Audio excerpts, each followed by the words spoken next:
शाही जामा मस्जिद में सर्वे के दौरान भड़की हिंसा की जांच में समाजवादी पार्टी के सांसद जिया उल रहमान बर्क की मुश्किलें बढ़ती जा रही हैं। इस मामले में बर्क न्यायिक जांच आयोग के सामने पेश होने के लिए लखनऊ पहुंचे हैं। जांच आयोग ने तकरीबन 3 घंटे से ज्यादा पूछताछ की और कई सवाल किए।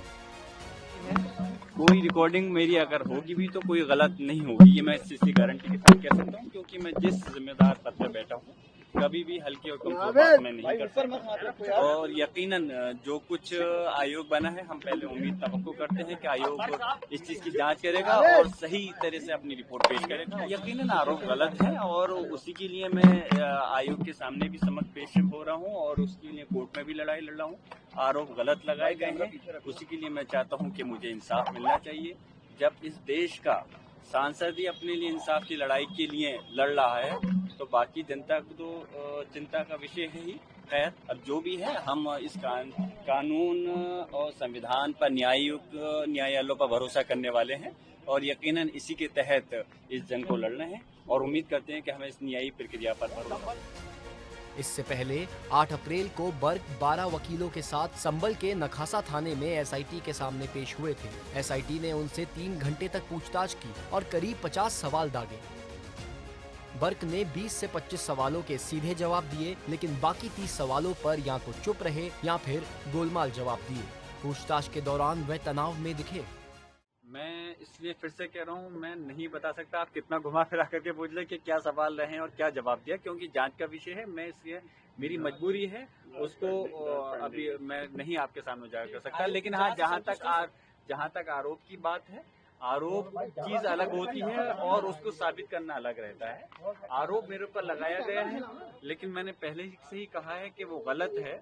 और क्योंकि मैं देश की जनता के द्वारा चुना गया एक देश की सबसे बड़ी पंचायत का सदस्य हूं और मेरा मकसद इस देश के अंदर कानून विश्वास पे, संविधान पे यकीन रखते हुए आगे इस देश की तरक्की का है। और इसलिए जो चीज आरोप लगाए गए हैं, ये उम्मीद है कि मुझे माननीय न्यायालय पे विश्वास है कि वो सारी चीज खत्म होंगी और मुझे इंसाफ मिलेगा।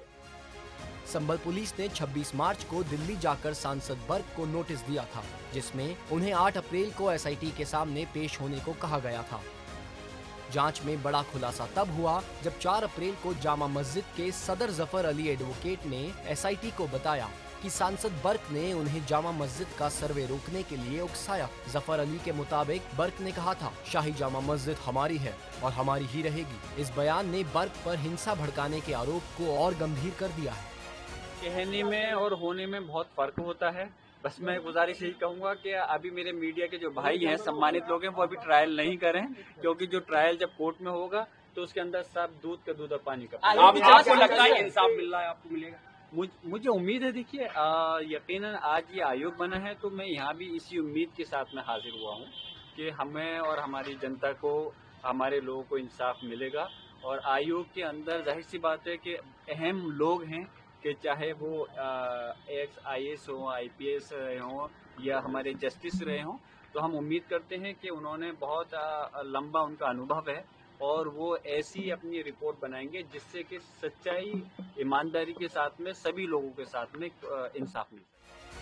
संभल हिंसा मामले में सपा सांसद जिया उल रहमान बर्क पर लगे गंभीर आरोपों ने जांच को और तेज कर दिया है। न्यायिक आयोग और एसआईटी की कार्यवाही से ये साफ है कि इस मामले में सच सामने लाने की कोशिश जारी है। ब्यूरो रिपोर्ट, सूर्या समाचार।